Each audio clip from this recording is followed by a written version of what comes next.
일본 정부가 반격 능력 보유와 방위비 증액을 명기한 3대 안보 문서를 개정해 사실상 언제든 전쟁이 가능한 국가로 한 발 더 나아간 것은 우려하지 않을 수 없다. 북한의 핵 미사일 개발, 중국과 대만의 관계 악화 등 안보 환경 변화를 앞세웠지만 최상의 안보 문서인 국가안전보장 전략의 독도를 일본 영토라고 명기했기 때문에 더욱 그렇다.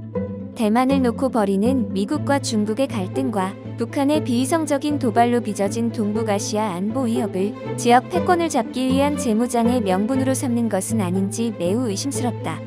만일 일본이 북한을 차치하고 독도 문제만 가지고도 당장 전쟁을 일으켜도 하나도 이상하지 않게 되어버렸다. 바로 이것이 심각한 문제이기도 하다.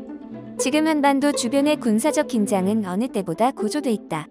북한은 18일 동해를 향해 탄도미사일 2발을 또 발사했다.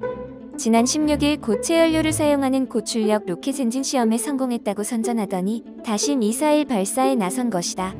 올해에만 30여 차례 60여 발의 미사일을 쏘며 폭주하는 북한과 이를 적당히 눈감아주는 중국에 맞서 한미일 3국이 군사안보 협력을 강화하는 것은 당연하다.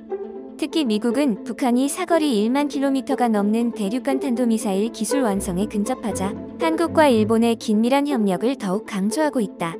이런 상황에서 일본 정부가 지난 16일 방위정책의 기본 방향을 담은 국가안전보장 전략 방위계획대강 중기방위력 정비계획 등 3대 안보문서를 개정해 적의 기지를 공격할 수 있는 타격 능력을 보유하고 방위비를 현재 국내 총생산의 1%에서 5년 안에 2%로 늘린다고 의결한 것이다.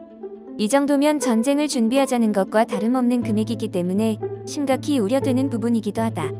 벌써 우리나라는 일본과의 군사 비교에 해상과 공군 전력이 뒤져있기 때문에 일본이 방위비를 2배로 늘리면 우리는 꼼짝없이 100년 전의 일이 망령처럼 일어나지 않는다고 누가 보장할 것인가?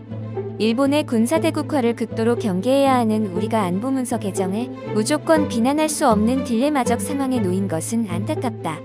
남북관계 개선을 위한 노력을 폄훼하고 군사 도발을 멈추지 않는 북한에 대응하기 위해 일본과의 협력을 강화하는 것은 지금 우리에게는 어쩔 수 없는 선택이다.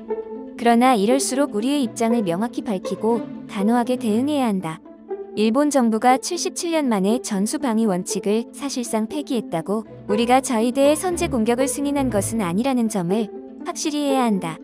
특히 한국의 동의 없이 일본의 자체 결정 또는 미국과의 협의만으로 한반도에서 군사행동을 벌이는 일이 없도록 미국의 명확한 입장을 받아내는 것도 중요하다.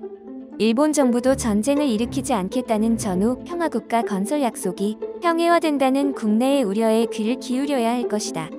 이웃 국가와 미래를 향해 경제 안보적 협력을 강화한다는 것은 최소한의 신뢰 구축 없이는 불가능하기 때문이다. 우리 모두 이 문제를 심각히 바라보고 대처하지 않는다면 100년 전의 한반도를 다시금 볼 수도 있다는 것을 깊이 숙지해야 할 것이다. 오늘 제가 준비한 소식은 여기까지입니다. 시청해주셔서 감사합니다. 여러분의 구독, 좋아요와 알림 설정은 큰 힘이 됩니다.